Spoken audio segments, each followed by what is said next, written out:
point ကျွန်တော်ရရတယ်ပေါ့နော်ဒီ point ဆိုတာကကိုယ့်ကို polyline နဲ့ပတ်လိုက်လဲရတယ်ဒါပေမဲ့တကယ်ဒီမှာကျွန်တော်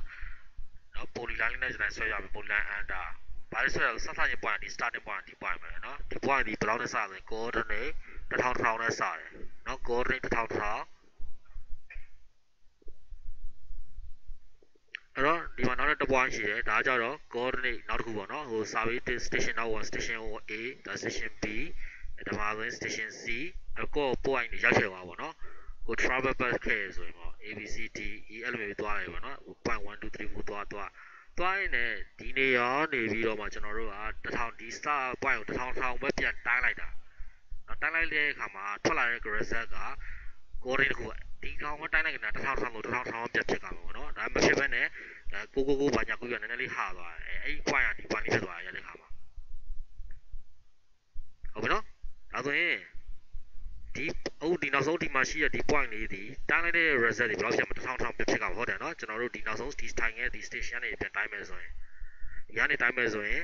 ဒီကို1000ဖြစ်ရမှာတိုင်းတာပဲဒါ result ဒီ1000မရဘူးဘာဖြစ်လာလဲဆိုရင်error နဲ့ပါ1000မပြည့်ပဲနဲ့ ID ခောက်ကြည့်လိုက်မယ်ဆိုရင် ID ချက်ခောက်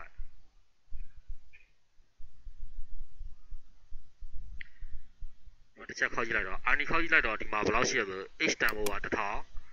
Y တန်ဖိုးက9.500ဆိုတော့900กว่าနေကျွန်တော်တို့เนาะဒီ distance ကျွန်တော်900กว่าနေ okay ကြားပြီเนาะဒါဆိုရင်ဒါအဲ့လိုပြန်ရပါ1000တောင်ဖြတ်မှာဖြစ်မယ်900กว่าဆိုတော့ကျွန်တော်တို့ဒီ traverse တစ်ခုမှာ error ဖြစ်ခဲ့ပြီဒါဆိုရင်ဒီ error ကျွန်တော်တို့ရှင်းတော့မယ်ပေါ့เนาะ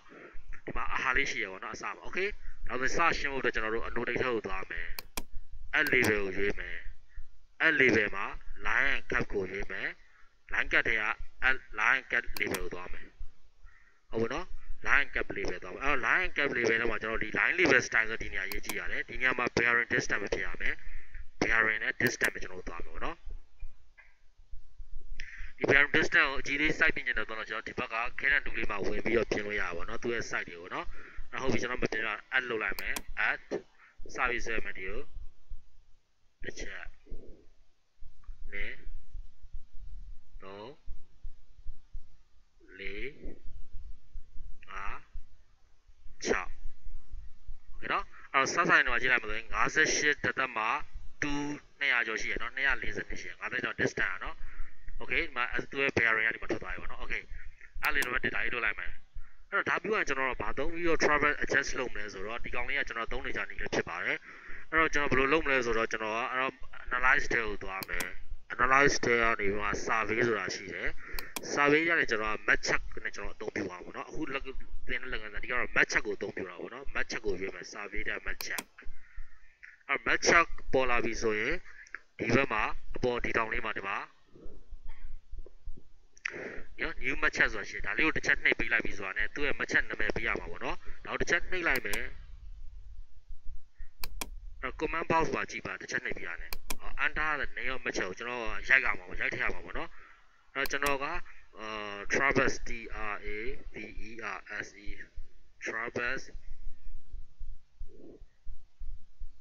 traverse A လို့ပဲကျွန်တော်ပြလိုက်မယ်เนาะအဲ့ဒါတစ်ချက်ခေါက်လိုက်မယ်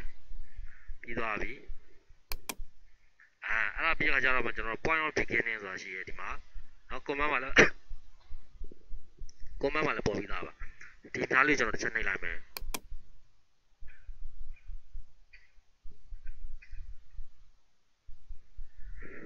အဲ့တော့ starting point ကဒီ1000ဒီ point ပေါ့နော်နောက်ကျွန်တော်ဒီနေရာလေး click ချက်ချလိုက်ပါ okay အဲ့ဒါပြီးတဲ့ခါကျရင်ကျွန်တော်တို့ဗာဆက်လုပ်မလဲဆိုရင်ဒီအနာပတ်ပတ်လေးကျွန်တော်တို့ slide တွေထည့်သွားမယ်ဒီ slide ထည့်တဲ့အခါမှာကျွန်တော်တို့ကခုန bearing distance ထည့်တာဒီတန်ဖိုးလေးကျွန်တော်တို့ယူသွားပြီမယ်เนาะသူကအဓိကဒါလေးနဲ့တွက်သွားတာမို့လို့ bearing distance ထည့်ပြီနောက်တစ်ချက်နှိပ်မယ်ဒီမှာ line ရပြီနောက်ထပ်ဒီအစိမ်းဒီရလေးเนาะ label တစ်ချက်နှိပ်မယ်เนาะနှစ်ချက်နောက်တစ်ဝိုင်းရပြီ3 4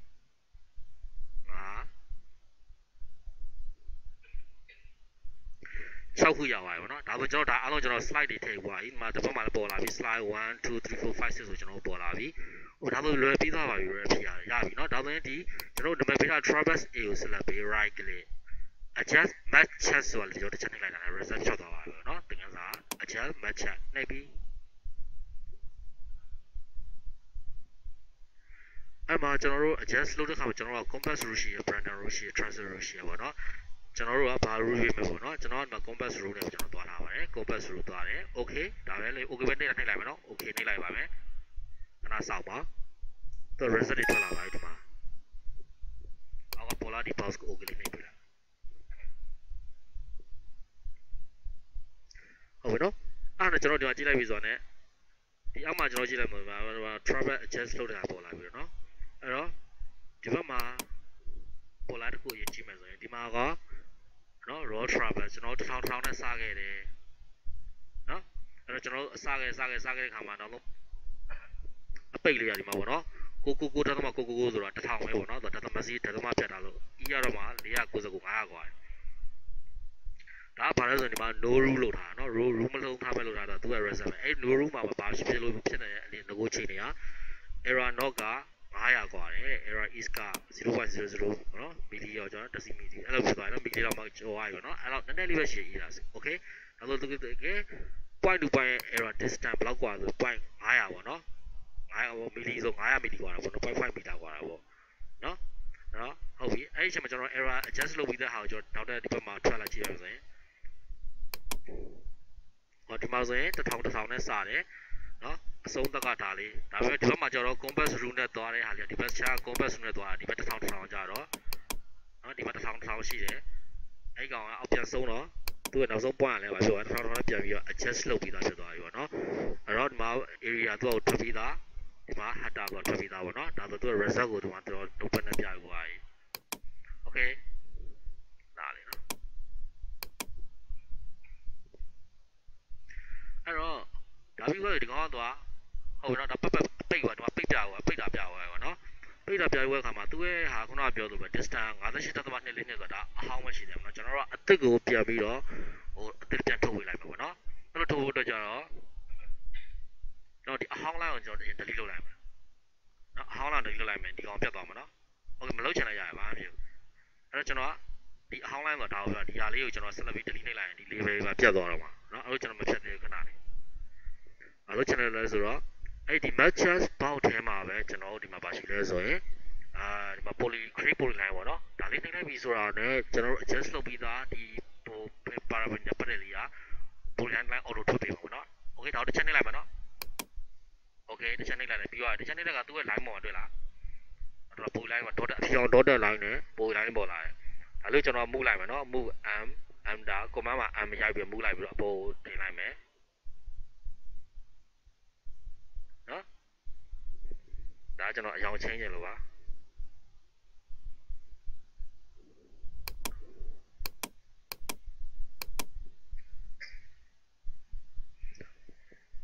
နော်ဒါဆိုတော့ကျွန်တော်ပြီးသွားပြီ match ချက်လည်းကျွန်တော်တို့ပြီးသွားပြီပေါ့နော်မလို့တော့ဘောနော် match ချက်ကိုကျွန်တော်မလို့တော့ခဏလေးမိတ်ထားလိုက်ဟုတ်ပြီပြီးဒီကောင်လေးကျွန်တော်ဗာပြန်လုပ်လဲ label ပြန်တိုးပေးမယ် annotate add label line cut align cut label bearing distance ဒီမှာရွေးပြီးသားပါနော်ပြင်တာလေးပြမယ်ပြင်နေတယ်ဆိုရင်ဒီခါလေးတစ်ချက်နှိပ်လိုက်ခါမှာ direction arrow ဆိုတာじゃဒီ arrow ဒီ arrow လေးကိုပြင်နေတာကိုပြောတာပေါ့နော်ဒီမှာ site တွေပြင်လို့ရတယ်ဒီမှာ bearing ပြင်ဒီမှာ bearing ဝင်ပြင်ပေးလို့ရတယ်ပေါ့နော်ဒီမှာနော် bearing ရဲ့သူ့ရဲ့ site ဒီ label site တွေပြင်လို့ရတယ်နော်ကျွန်တော် 0.5 color change လို့ရတယ်အဲ့ကောလုပ်ကြည့်ပါ apply okay ပြီးရင်တော့ကျွန်တော်ဒီမှာ label ထိုးလိုက်တော့မယ်ဒါဆိုတော့သင်ခန်းစာပြီးသွားပါပြီပေါ့နော်